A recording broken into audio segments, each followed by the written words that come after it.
Hola, buenas tardes. Ayer, viernes 28 de junio de 2024, y un día después de aprobada la llamada ley Bases, o sea, aprobada una ley que le otorga facultades extraordinarias al presidente Javier Milei para dinamitar el Estado, terminar con políticas públicas a favor de los sectores más vulnerados en sus derechos, y entregar, digamos, nuestros recursos naturales, saquear nuestra patria, entregar nuestros recursos naturales prácticamente a cambio de nada. Decisión que además se sumó a cientos de despidos que sucedieron ayer mismo también, justamente en áreas del Estado que se ocupan de atender a poblaciones vulneradas en sus derechos. Por ejemplo, mujeres golpeadas o mujeres en riesgo, y en consonancia con decisiones previas de terminar con políticas públicas que atienden, por ejemplo, a adolescentes que están en situación, digamos, de abandono, que no tienen familia y que cuando cumplen 18 años tienen que irse de las instituciones en las que han estado durante años, si no han conseguido ser adoptados. Entonces se quedan en la calle solos, solas, después de haber estado años institucionalizados.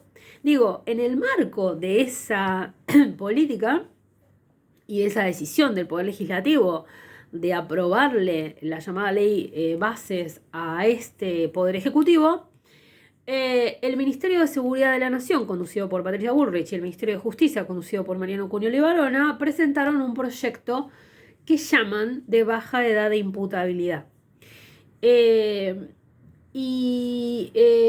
Voy a leer, dice: el ministro Buenos Aires, 28 de junio de 2024, el ministro de Justicia, Mariano Cunio Libarona, junto con la ministra de Seguridad, Patricia Bullrich, enviarán al Congreso de la Nación la nueva ley penal juvenil, perdón por la tos y por la voz, tengo un resfrío tremendo, para bajar la edad de imputabilidad a 13 años con el fin de evitar la impunidad en los crímenes cometidos por menores. Toda esta redacción es el horror mismo, ¿no? Porque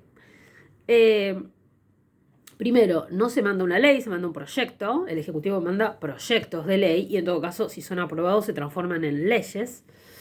El único objetivo que se plantea es bajar la edad de punibilidad. Yo voy a insistir, como quienes ya me hayan leído o escuchado, insisto con que hablamos de punibilidad y no de imputabilidad.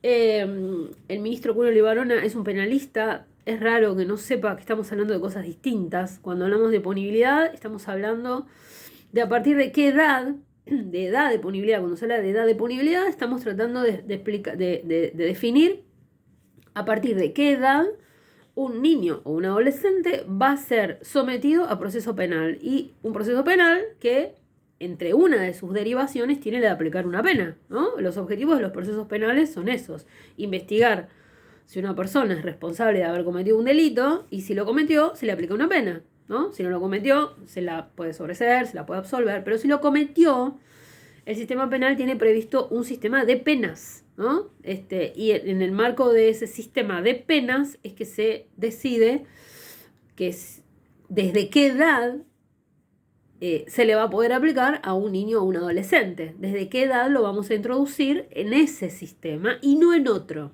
Y yo voy a insistir también en esto.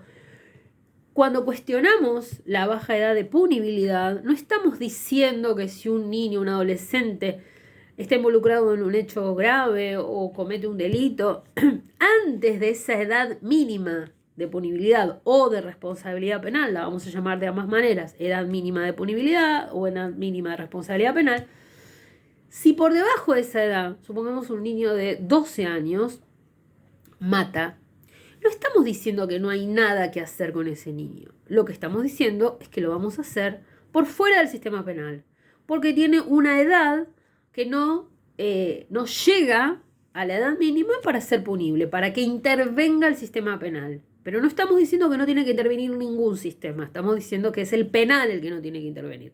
¿Y por qué decimos que no tiene que intervenir el penal? Bueno, porque el penal es el sistema más el que provoca más daño en la vida de una persona cuando interviene. Hay casos en los que no se puede evitar, ¿no? Digamos, cuando comete un delito un adulto o cuando se trata de delitos graves, pero siempre hay que tratar de dejar fuera de ese sistema, que es un sistema que implica el encierro, el alejamiento de la familia, la reducción de derechos. Hay que tratar de que si un adolescente entra a ese sistema, entre lo más tarde posible, no lo más temprano posible. El sistema penal no es un sistema educativo, no es un sistema formativo, no es un sistema que esté pensado para, como dice por ahí el comunicado, para lograr la paz y la armonía, sino que todo lo contrario. Es un sistema que aplica penas, aplica dolor, cuotas de dolor, ¿no? Y entonces hay que tratar de que llegue lo menos posible y lo más tarde posible a la vida de las personas. Pero eso no quiere decir que no haya otros modos de intervenir cuando un niño o un adolescente, que son muy pocos, comete un hecho grave, ¿no? Vamos a seguir leyendo este comunicado.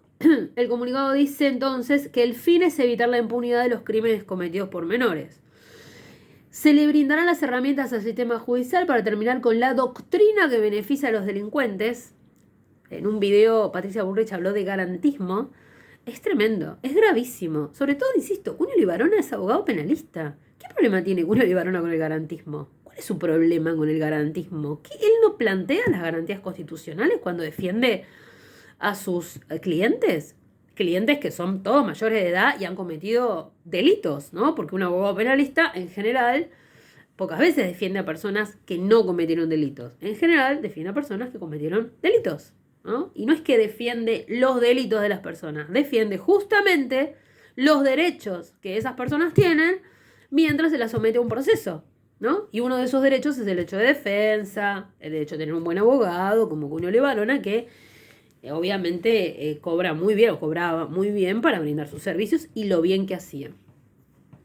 Bueno, entonces, esta doctrina, supuestamente que beneficia a los delincuentes en perjuicio de las víctimas, es muy grave que se diga esto, porque en realidad este discurso de el garantismo, pero acá no se animan a poner garantismo, pero Bullrich sí lo dijo en su video, en realidad lo que están diciendo es que hay que optar entre derechos de los delincuentes o derechos de las víctimas. Y eso es falso. Las garantías son para todas las personas que están involucradas en un proceso penal.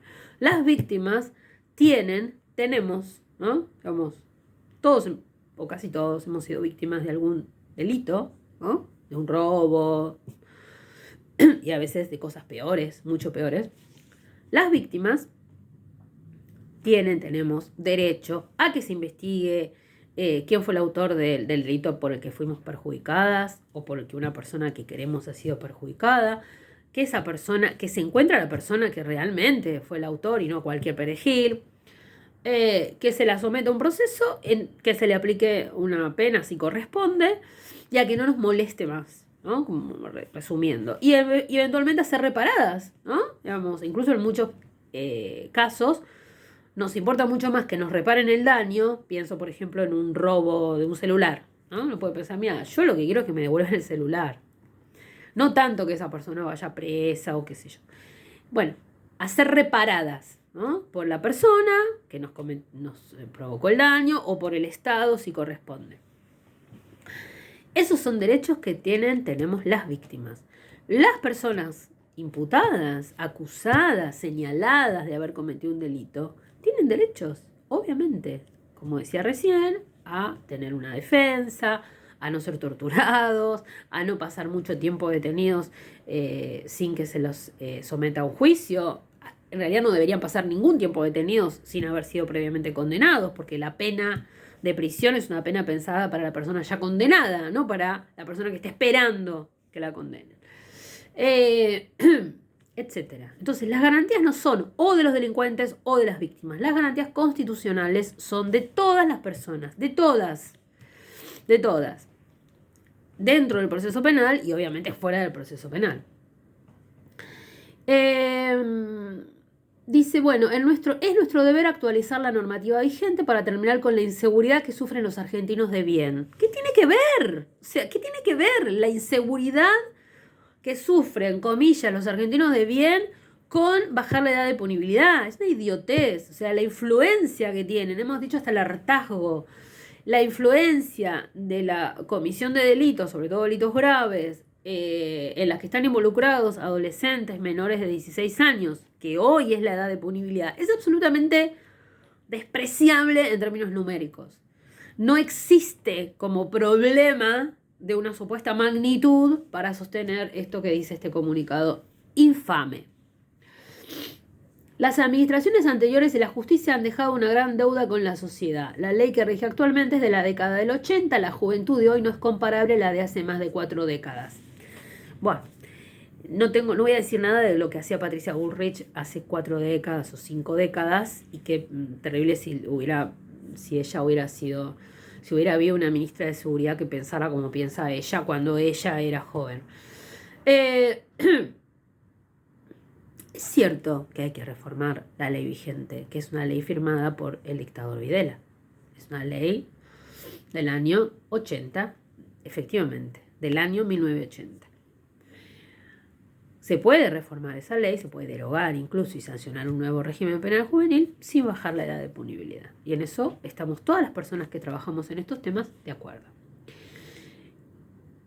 Esta nueva ley combatirá el persistente crecimiento de la criminalidad juvenil, uno de los mayores desafíos para la prosperidad de nuestra nación. Mentira, mentira, falso. No hay un solo dato, y no lo ponen acá porque no lo tienen, no hay un solo dato que hable de ese persistente crecimiento de la criminalidad juvenil. Mentira. Y además, al bajar la edad de punibilidad a los 13 años, no están hablando de jóvenes, están hablando de niños.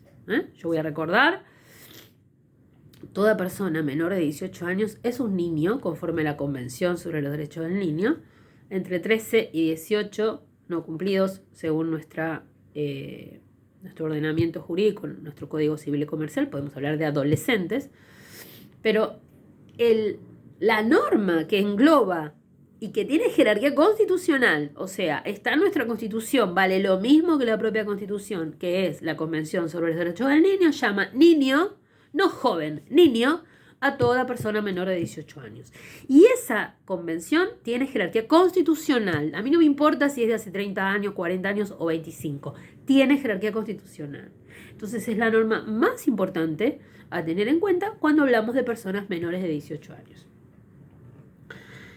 Es de público conocimiento que el crimen... Y acá viene uno de los aspectos más infames, perversos, brutales de este comunicado. Es de público conocimiento que el crimen organizado se aprovecha de niños y adolescentes para delinquir sin restricciones, evadiendo así la responsabilidad penal. ¡Ah! El crimen organizado usa a niños, supongamos, en algunos casos, tampoco es un fenómeno masivo, ¿no? Están hablando sobre todo de algunos casos que suceden en Rosario o en la provincia de Buenos Aires, algunos casos. Entonces está diciendo, como el crimen organizado usa a los menores no punibles, o sea, a los que hoy tienen menos de 16 años, pues entonces los vamos a castigar a esos pibes. Los vamos a castigar por ser utilizados, por ser víctimas de la utilización de adultos del crimen organizado, de policías también, porque hay muchos casos en la historia de nuestro país en los que se ha descubierto que las propias fuerzas de seguridad utilizan a adolescentes para cometer delitos, ¿no? Y cuando no les sirven más o cuando ya no quieren cumplir esa función, los desaparecen o los matan. ¿Les dice algo Luciano Arruga? Si no conocen el caso, vayan a buscarlo. Bueno, nuestro compromiso es proteger la vida, la libertad, la propiedad de los argentinos. Los criminales ya no podrán valerse de menores como medio para violar la ley. Ya no podrán valerse, no porque lo impidan, persiguiendo a esos adultos criminales que... No. Ya no podrán valerse porque van a meter presos a los pibitos. Es demencial, es perverso, es de una maldad brutal. Porque estamos hablando, en todo caso, en esos casos, de pibes menores de edad que están en una situación de vulneración de derechos tremenda, por la cual pueden ser utilizados por esos adultos. Entonces, en vez de proteger a esos pibes, garantizarles sus derechos, acompañarlos en sus procesos, lograr que accedan a niveles educativos, que estén donde tiene que estar cualquier pibe, ¿no? De 13, 14, 15 años, en la escuela, en el potrero, en un club, en un taller, rodeado de adultos que lo abrazan, lo acompañan, lo protegen. Ah, no, como los usan, los vamos a meter presos.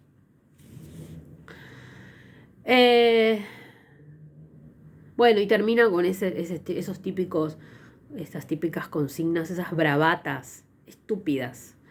Quien tenga la osadía de empuñar un arma y arrebatar una vida debe enfrentar la ley y la justicia. Bueno, unas bravatas de la señora Bullrich. Entonces, aclarado el punto, vamos a hablar de edad de punibilidad y de edad mínima de responsabilidad penal. Y voy a insistir entonces con que no tiene nada que ver con que por debajo de esa edad no se haga nada, sino que lo que estamos diciendo es que por debajo de esa edad no intervenga el sistema penal e intervengan otras áreas que, por supuesto, un problema es que son las áreas que este gobierno dinamita.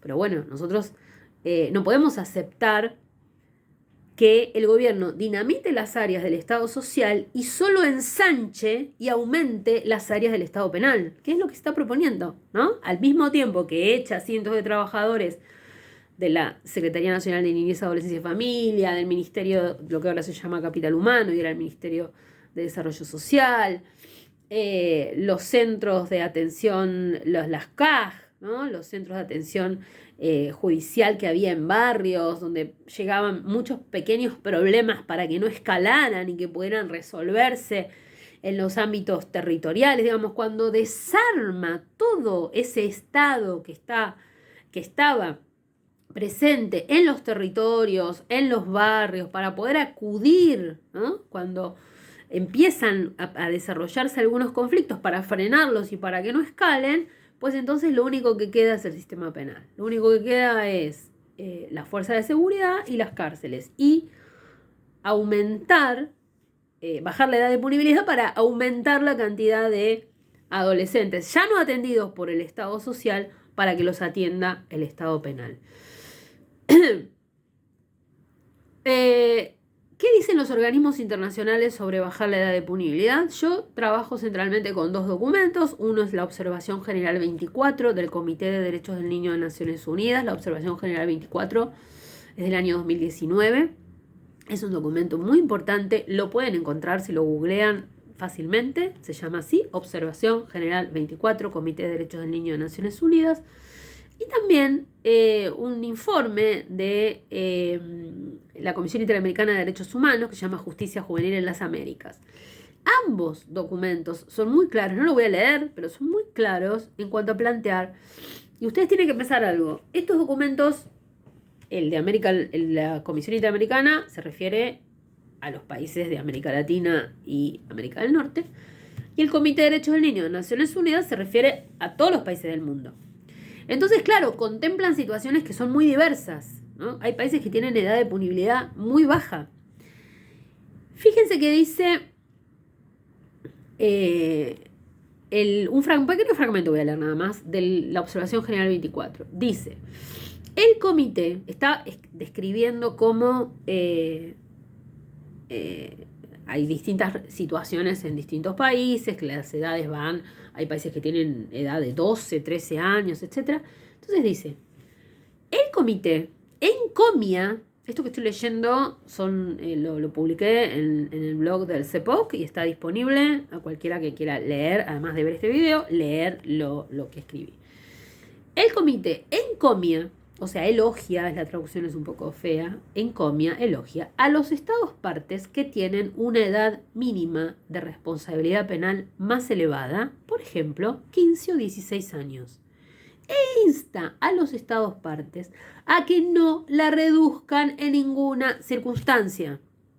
Repito, insta a los estados partes a que no la reduzcan en ninguna circunstancia de conformidad con el artículo 41 de la Convención.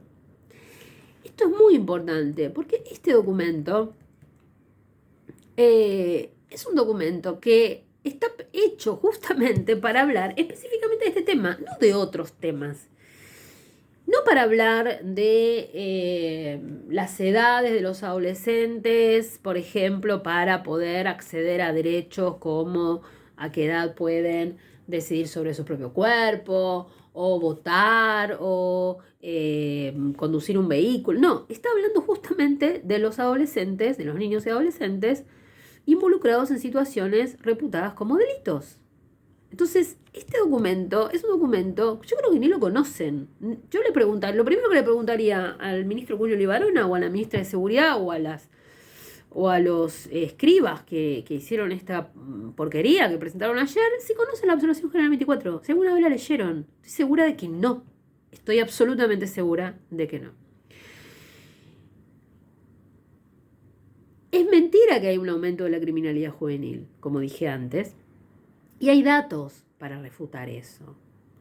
El gobierno ni siquiera presentó un dato porque no lo tienen. No lo tienen.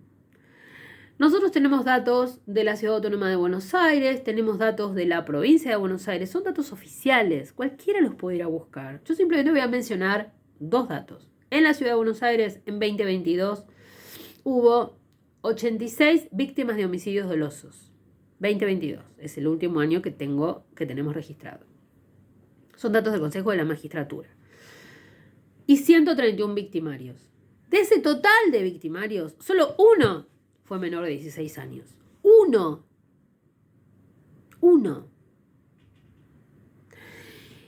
En la provincia de Buenos Aires, en 2022, hubo 924.492 investigaciones penales preparatorias y 645 homicidios dolosos en toda la provincia de Buenos Aires en un año.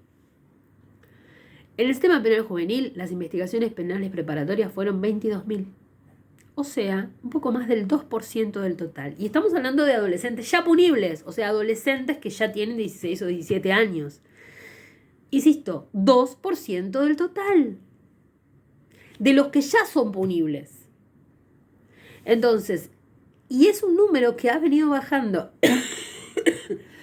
Cuando nosotros desde el CEPOC empezamos a hacer estos análisis de estas cifras, en el año 2010-2011, el porcentaje era 4%. Es decir, es mentira que hay un aumento de la criminalidad juvenil. Ha disminuido. No mientan, señora Patricia Bullrich, señor Mariano Julio Libarona, escribas, señor Fernando Soto, el defensor de Chocobar, que estoy segura metió la mano en este proyecto horrendo.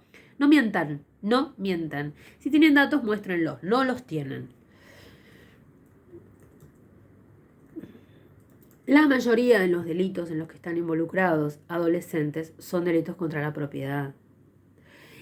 Están empezando a aparecer casos de pibes que se roban un paquete de galletitas, 100 gramos de jamón cocido, útiles escolares, cosas que tienen que ver con la subsistencia. Eso no se puede resolver con el sistema penal. Es hora de que ya lo vayan entendiendo, ¿no? No lo resuelve.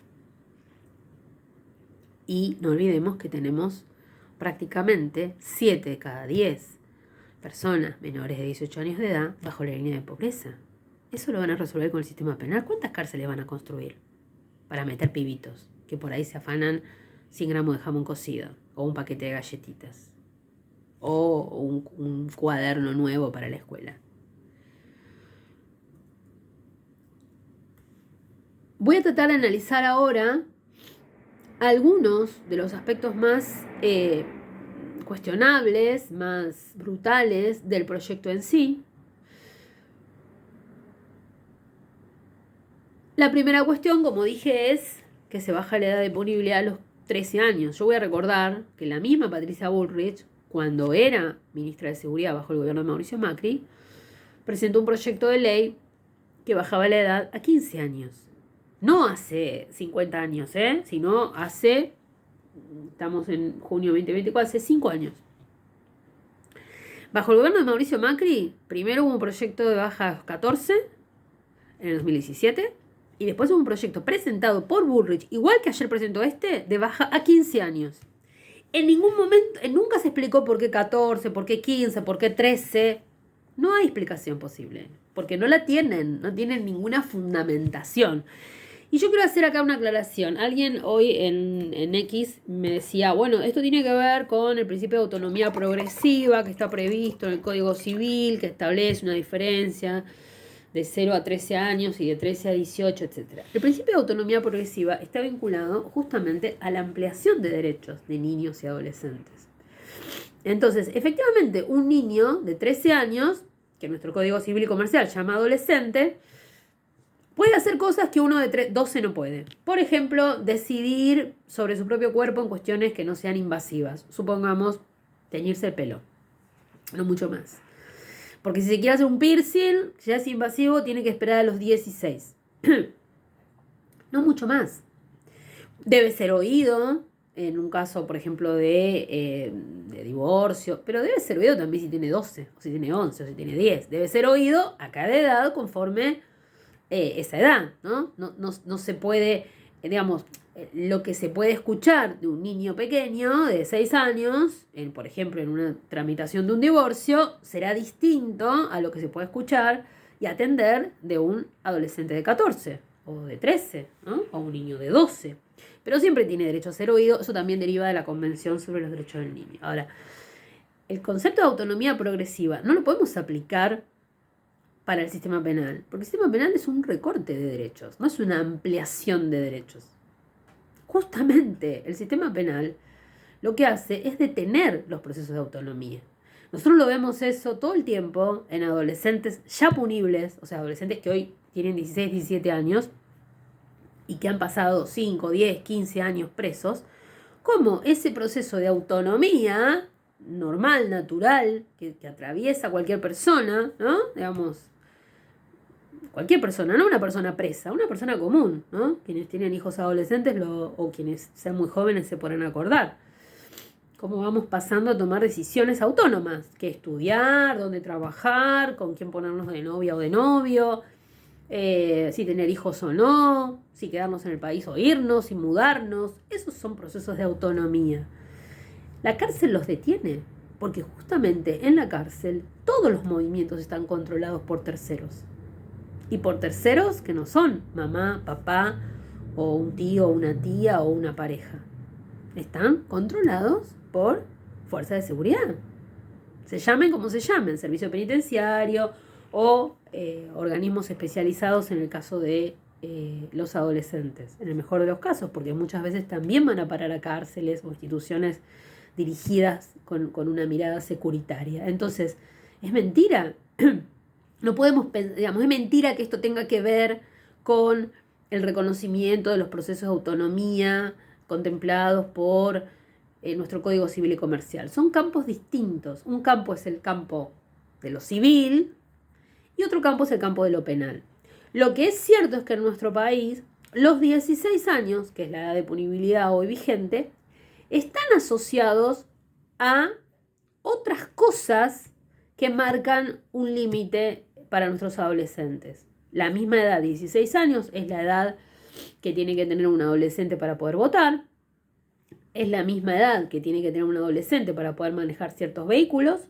Es la misma edad que tiene que tener para trabajar legalmente. Y es la misma edad que tiene que tener para aprobar, digamos, para poder decidir sobre su propio cuerpo en intervenciones que son invasivas, o, por ejemplo, una operación o, digamos, algún tipo de intervención que produzca, por ejemplo, incluso una operación estética, ¿no? De ese tipo, tiene que esperar a los 16 años. Entonces, los 16 años son un momento en la vida de nuestros adolescentes que marca pasajes al trabajo, a las decisiones sobre el propio cuerpo, al uso de a la autonomía en el término, en la posibilidad de utilizar, de manejar determinados vehículos, y al voto, ¿no? Hay que esperar a los 16 años. No importa si un adolescente de 13, 14 milita, le gusta la política, dirige un centro de estudiantes. Si se presenta a votar, le van a decir, no, volvé el año que viene o volvé cuando tengas 16. Y esto lo digo porque uno de los argumentos que se usa es, a los 12, 13 años ya sabe lo que está bien y lo que está mal. No ese es el punto. El punto es una decisión política. Uno puede decir, bueno, a los 15 ya podría votar. Pero no, hemos decidido que hay que esperar hasta los 16 para votar. Insisto, aunque haya adolescentes menores de 16 que tengan ya militancia política. Entonces, la discusión aquí es a qué edad decidimos que puedan ser incluido un adolescente dentro del sistema penal, sometido a proceso penal y eventualmente cumplir una pena.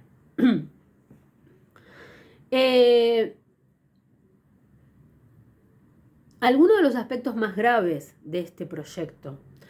Ningún delito queda fuera. Algunas de estas cosas las vimos en conjunto con Gabriel Lerner, que ha sido 2 veces secretario nacional de Niñez, Adolescencia y Familia, con quien compartimos con otros compañeros y compañeras en la integración de la red Argentina No Baja. No queda ningún delito fuera del ámbito de la ley. Ninguno. Es decir, no sé, habitualmente en este tipo de proyectos hay algunos delitos que por su insignificancia o porque son poco importantes, poco dañinos, quedan afuera. Acá no queda ninguno afuera. Entonces, por ejemplo, uno podía pensar, bueno, si un chico le saca un lápiz en la escuela a un compañero, o si se pelean en el patio y se rajuñan un poco y se producen lesiones levísimas, también va a intervenir el sistema penal en lugar de ser abordado por otro tipo de sistemas. No se distingue entre franjas etarias.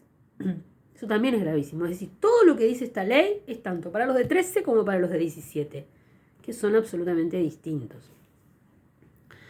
No se prevé la posibilidad de absolución, que sí está presente en la ley actual. Aún esta ley de la dictadura firmada por Videla incluye la posibilidad de la absolución. No está prevista aquí.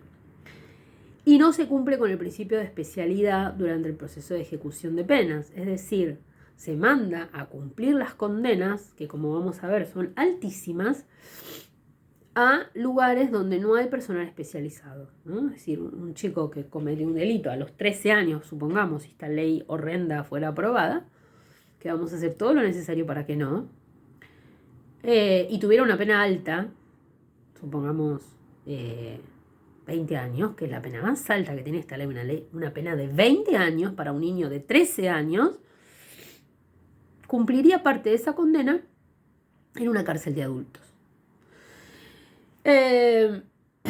Todo eso contraviene todo lo que dicen, no solo las normas, la Convención sobre Derechos del Niño, los documentos que acabo de mencionar, sino, y por favor, esto también si quieren lo vayan a buscar, lo pueden ir a buscar, el fallo Mendoza de la Corte Interamericana de Derechos Humanos, en el que la Argentina fue condenada en el año 2013 por aplicar penas de prisión perpetua a adolescentes, igual que si hubieran sido adultos.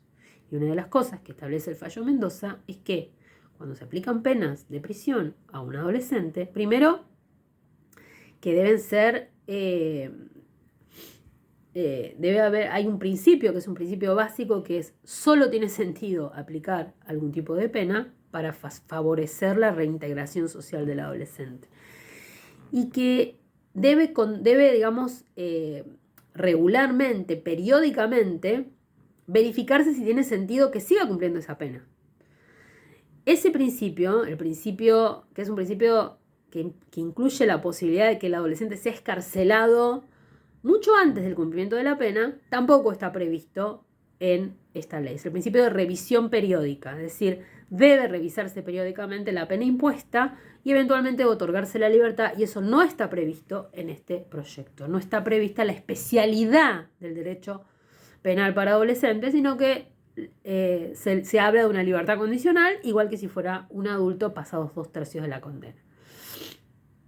Bueno, como dijimos, la cuestión de la edad, que no se explica la razonabilidad.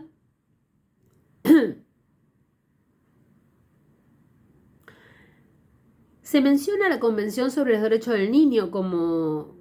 Dice, en el artículo 5 dice, en la aplicación de esta ley se deben tomar en cuenta los derechos y principios reconocidos por la Convención sobre los Derechos del Niño, aprobada por Ley 23.849. A mí me impresiona mucho que este gobierno jamás mencione los tratados internacionales de derechos humanos con jerarquía constitucional, porque es cierto que la Convención fue aprobada por una ley, pero después de eso fue incorporada con jerarquía constitucional a la Constitución Nacional con jerarquía constitucional. Es decir, la Convención no solo fue incorporada a nuestro ordenamiento jurídico por una ley, sino que desde el año 94, junto con otros tratados de derechos humanos, artículo 75, inciso 22 de la Constitución Nacional, tiene jerarquía constitucional. Y este gobierno jamás lo menciona.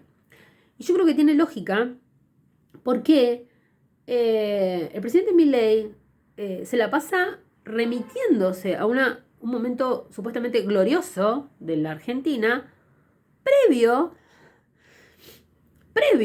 al ingreso del pueblo al voto, porque él habla siempre como, digamos, una decadencia de los últimos 100 años, ¿no? Entonces uno puede decir, a ver, ¿qué había antes hace 100 años? ¿En qué momento estábamos? Y entonces, claro, es pre-ley Sáenz Peña, ¿no? Pre-incorporación del voto obligatorio, secreto, universal sin las mujeres, pero bueno, para lo que en ese momento se entendía como universal. Y la llegada de Irigoyen, por ejemplo, ¿no? Como movimiento popular, el irigoyenismo. Cuando se habla de ese momento histórico, esa supuesta gloria del 1800 y pico, no están las mujeres, no están los niños, no están los trabajadores, ¿no? Entonces, esta negación de la convención con jerarquía constitucional es absolutamente coherente con la negación. Cuando ellos hablan de la Constitución, hablan de la Constitución de 1853. Y la Constitución de 1853 es una constitución sin trabajadores, sin mujeres, sin sindicatos, sin niños. Sin niños con derechos. Sin niños, no existen. Entonces, la convención con jerarquía constitucional incluye el resto de documentos internacionales como la Observación General 24, perdón, que explican, que bajan a tierra algunos de los aspectos de la Convención y que son de aplicación obligatoria, entre otras normas del derecho internacional de los derechos humanos, en particular el derecho internacional aplicado a la infancia. Bueno, después habla del régimen de penas. Hay una mezcla ahí entre las penas para la educación, para la resocialización. Eso es falso. Las penas no son para educar, las penas no son para resocializar, las penas son para castigar. Si lo que se quiere es educar, hay que garantizar el acceso a la educación. Y una cosa, no en el encierro, sino en los lugares, digamos, fuera de los lugares de encierro. Y hay una cosa muy grave acá, es que la única educación que se plantea como obligatoria es la primaria, dejando afuera la educación secundaria, que en nuestro país es obligatoria, creando una categoría de adolescentes que quedan fuera de esa obligación, digamos, de esa educación obligatoria que en nuestro país llega hasta la educación secundaria.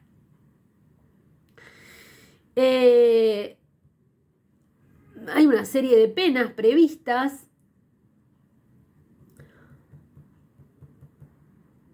pero yo quiero llegar a la pena de privación de la libertad. Y la pena de privación de la libertad es de 20 años. Lo único que se dice es que está prohibido aplicar, artículo 33, penas de reclusión perpetua y de prisión perpetua. El plazo máximo de las penas privativas de la libertad respecto de personas menores de edad será de 20 años. 20 años. Sin distinción de franja etaria. Es decir, un niño de 13 años podría ser condenado a 20 años. Yo insisto, esa cantidad de años, digamos, que superan la vida, digamos, lo que ha pasado en libertad, casi en el doble para un niño de 13 años, están absolutamente prohibidas, son absolutamente desproporcionadas, no tienen ningún objetivo asociado a garantizar derechos de estos niños y adolescentes, sino que son puro y duro castigo brutal. El otro aspecto muy grave de este proyecto es el aspecto referido a los llamados inimputables. Dice, el imputado, ya lo llama imputado, no dice niño, ¿no? El imputado no podrá ser sometido a proceso penal si fuera menor de la edad mínima establecida en el artículo 1, o sea, no podrá ser sometido a proceso penal si fuera menor de 13 años. En estos supuestos, el juez deberá declarar la inimputabilidad. Sin perjuicio de ello, se deberá realizar una investigación a los efectos de determinar la existencia y circunstancia de un hecho ilícito. La persona menor de edad, insisto, estamos hablando de menores de 13, sin límite hacia abajo, o sea, puede ser un niño de 5, 4, 3, 6, 8 o 12. Puede ser asistida por un abogado. Seguimiento y control de los inimputables. Internación. Atención con esto, por favor, señoras y señores. No obstante lo dispuesto, en un artículo que viene después, previamente la declaración de inimputabilidad en los términos de esta ley, o en su caso, previamente a la disposición de libertad, el juez deberá ordenar a un niño menor de 13 años. El juez, es decir, sigue bajo la órbita del juez penal. No sale de esa órbita, que es lo que tiene que pasar hoy, lo que debería pasar hoy, y lo que pasa muchas veces, ¿no? Si hoy un niño menor de 16 años, un adolescente, está imputado de algún hecho, el juez tiene que declarar, sobreseerlo en razón de su edad, decir, no es punible, no es un tema mío, es un tema del área de protección de derechos, que pase al área de protección de derechos. ¿Por qué este chico está en la calle, se robó un celular? Que el área de protección de derechos se ocupe de él. No es mi caso, yo no tengo que intervenir, porque no es punible. Acá lo que están diciendo es, tenga la edad que tenga, por debajo de los 13, va a seguir interviniendo el juez penal. Y puede ordenar su internación. Miren, es un retorno al patronato, por favor, presten atención a esto. Vuelve el patronato. Artículo 43. Con base en los estudios previstos, estos estudios psicológicos, etc. Y en las características personales de un niño de 6, 7, 8, 9 años. Y el riesgo de que el imputado incurra en nuevos delitos, el juez podrá disponer la internación del adolescente. No es un adolescente siquiera. No es un adolescente, es un niño menor de 13 años. Ni siquiera para nuestro ordenamiento jurídico, para nuestro Código Civil, se lo puede llamar adolescente. En un instituto especial separado de los detenidos. Dicha internación deberá atender a la educación, formación, readaptación y resocialización del menor inimputable. E involucrar la intervención diaria y permanente de profesionales idóneos. El propósito de la medida será protegerlo ante la situación particular que atraviesa de modo excepcional como último recurso y por el menor tiempo posible. No pone límite. El menor tiempo posible es una frase. No pone límite a esa internación. Vuelve el patronato, señoras y señores, porque solamente se podrá disponer el cese de la medida, o sea, de la internación, por acto fundamentado previa entrevista con el menor y su defensor y haber escuchado a la víctima. Estamos hablando, repito, de niños menores de 13 años. Si en base a los informes colectados se considerase que el tratamiento educativo y curativo resultó exitoso, que no existen riesgos para sí o para terceros y que no cometerán nuevos delitos. Es demencial. Es demencial. Vamos a tener un montón de institutos. Les recomiendo una cosa, lean Las tumbas de Enrique Medina.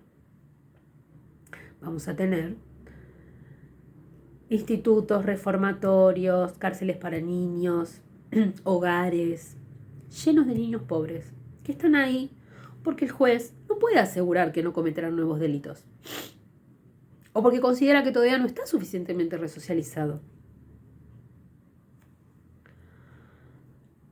Insisto, esto es la reinstalación del patronato que fue derogado después de muchas peleas, de mucha lucha, en el año 2005, a partir de la sanción de la ley 26061 de protección integral de los derechos de niñas, niños y adolescentes, que expresamente deroga la ley 10.093 de creación del patronato.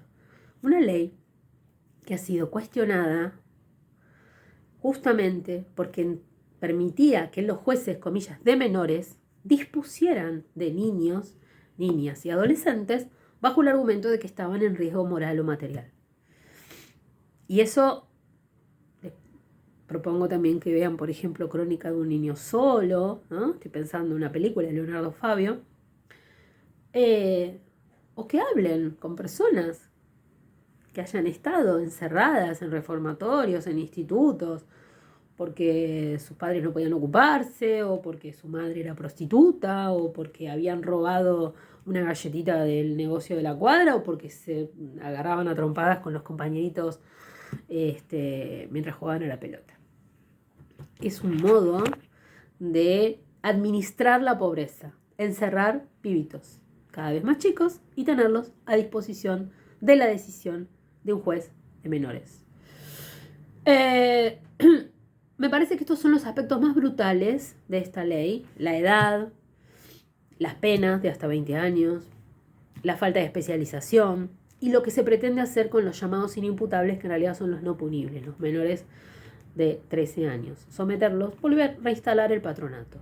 E insisto, esto tiene bastante lógica con la mirada gubernamental, que es hacer tabla rasa de todas, no solo de las leyes, no voy a decir del kirchnerismo, ¿no? No, hacer tabla rasa directamente de todo lo posterior a la Constitución de 1853. Porque la incorporación de los tratados internacionales es algo que se logró o se hizo con la reforma constitucional de 1994, en la que el presidente era Carlos Menem, no era Néstor Kirchner. Entonces, por todas estas razones, haciendo una síntesis, traté de que fuera lo más clara posible de por qué este proyecto de ley es absolutamente inconstitucional, por qué busca solamente lograr el respaldo y el apoyo de una parte de nuestra sociedad que es convencida de que sus problemas tienen que ver con un supuesto crecimiento del delito adolescente. E insisto, en un momento en que 7 de cada 10 niños, niñas, adolescentes están debajo de la línea de pobreza. Lo que tiene que hacer el Estado, si no lo estuvieran dinamitando, y lo que deberían reclamar todas las organizaciones, no solamente quienes nos ocupamos de los derechos de la infancia, sino todas las organizaciones gremiales, la CGT, estamos hablando de los hijos de los trabajadores con trabajo o de los trabajadores sin trabajo, los movimientos sociales, nuestros poderes legislativos, no solo el poder legislativo nacional, sino los poderes legislativos locales, es oponerse a este proyecto de ley.